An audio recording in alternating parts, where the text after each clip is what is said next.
Hello les amis, j'espère que vous allez bien. Je m'appelle Claire Street, je suis consultante en neurosciences. Mon job à moi, c'est de t'expliquer comment fonctionne ton cerveau et notamment quand tu es atypique ou hypersensible. Et justement aujourd'hui, je voulais aborder quelque chose de très important, nos sens. Nos sens nous trompent et nous savons que comme nous sommes hypersensibles, nous avons tendance en fait à être ce qu'on appelle hyperesthésique, c'est-à-dire à ressentir énormément de choses, à avoir les sens décuplés. Trop bonne vue, la lumière qui nous fait du mal au crâne, les bruits aussi, être très très très sensible au bruit, avoir des difficultés à supporter certaines matières, certaines textures hein, sur la peau, le goût aussi, le goût, les odeurs, enfin voilà. C'est vrai que des fois c'est assez délicat d'être nous dans la société, dans les transports en commun, dans certains établissements, dans des salles, dans tout ça, voilà, c'est jamais évident. Et, euh, et je voulais aussi te parler voilà, du fait que nos sens sont comment dire, en sursollicitation. Donc on a plein d'infos qui nous arrivent quand nous sommes hypersensibles et neuroatypiques, quand nous sommes dans ce fameux spectre de l'autisme, nous avons plus de neurones, donc du coup nous prenons plus d'informations, ce qui n'est pas forcément toujours évident parce que vraiment ça sature, ça fatigue, etc. Et on ne sait pas forcément toujours trouver un équilibre.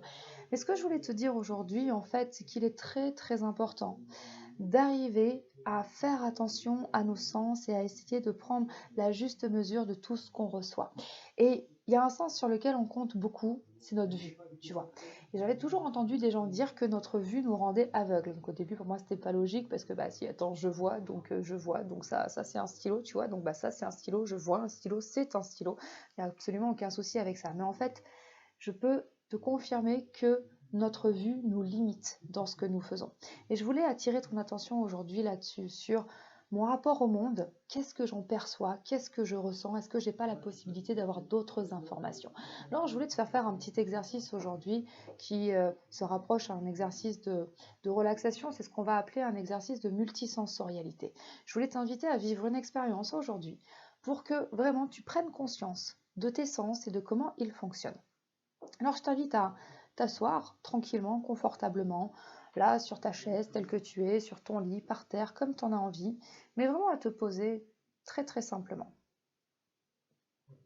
Tu vas fermer les yeux et puis tu vas commencer à écouter tous les bruits qu'il y a autour de toi. Ça va être ma voix, ça va être les bruits qui sont autour de moi. Là aujourd'hui je suis dans un espace de coworking très sympa à Annecy, si je fais la petite déco sympa que tu as vue en début de cette vidéo. Écoute les bruits, écoute ma respiration, écoute peut-être les bruits que tu captes autour dans cette vidéo, écoute ce qu'il y a autour de toi dans cette scène, dans ta pièce où tu es. Et surtout, ce que je t'invite à faire, tout en gardant toujours les yeux fermés, c'est véritablement d'essayer de mettre tous les sons au même niveau.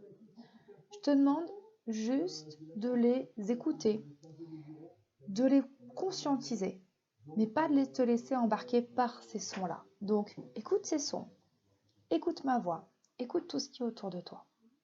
Garde ces sons à l'esprit. Et puis, je t'invite à porter ta conscience et ton attention, en fait, au niveau de ta langue. Véritablement au niveau de ta langue. Pourquoi? Parce que tu as dû manger ou boire quelque chose. Et va rechercher le goût qui se trouve au niveau de ta langue.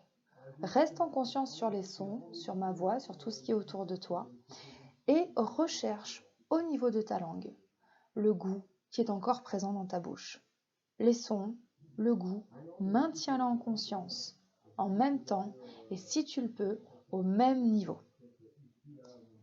Toujours les sons, toujours le goût. Et maintenant, je vais t'inviter, en gardant toujours les sons et le goût en tête, à aller prendre conscience de tes zones de corps qui sont en contact avec la chaise, avec le sol, en fonction de comment tu es installé. Toujours les sons, toujours le goût, les zones de contact avec tes jambes, avec tes cuisses, avec ton dos, avec tes pieds.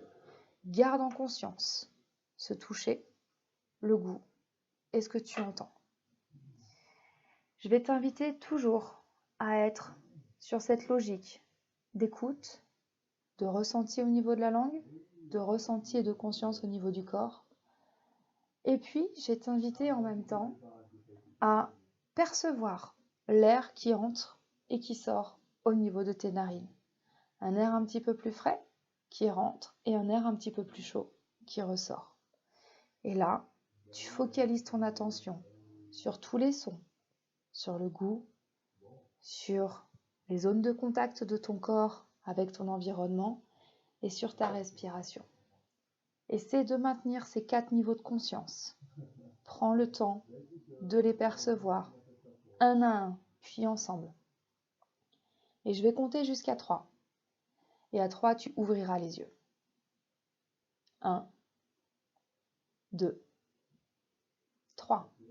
Tu peux ouvrir les yeux. As-tu réussi à avoir ces différents niveaux de conscience, à avoir ces différents niveaux de perception?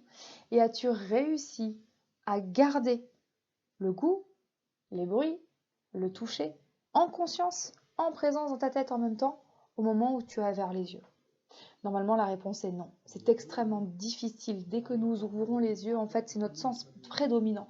Et nous oublions tout ce que nous avons comme perception en même temps.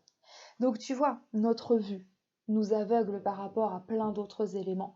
Et il est super important, surtout quand on est hypersensible et atypique, d'être en connexion avec tous nos sens. Nous avons donc une grande, nos sens sont surdéveloppés. Donc faisons attention à tout cela, captons tous les signaux et ça va nous permettre en fait de trouver notre juste posture dans les informations qu'on a envie d'avoir. Des fois c'est fatigant d'avoir énormément de stimuli qui viennent, d'avoir énormément d'informations qui viennent. Mais ce que je voulais te faire découvrir ce matin, c'était voir comment en fait tous tes sens peuvent apporter des informations et arriver à trier par rapport à tout ça. Arriver à être en conscience du fait que oui, les infos, je les ai avec la vue, avec l'ouïe, avec le toucher, avec l'odorat et avec le goût. Et je peux décider de ce qui va venir alimenter tout ça. Donc ne fais pas confiance qu'à ta vue, fais confiance à tous tes sens. Choisis l'intensité des informations que tu veux recevoir. C'est un entraînement, c'est un apprentissage. N'oublie pas que nos yeux ont tendance à nous couper de tout le reste de nos sens. Plein de choses que nous ne percevons pas, mais que nous ne sommes pas capables de ressentir. Et bien évidemment, on ne voit bien qu'avec le cœur, comme disait le petit prince. Je t'invite à mettre ton regard tourné à l'intérieur de toi, orienté vers ton cœur, pour te permettre de devenir pleinement toi. Je te remercie d'avoir suivi cet épisode et je te dis à très vite pour un nouvel épisode de Pleinement Moi. Bonne journée, au revoir.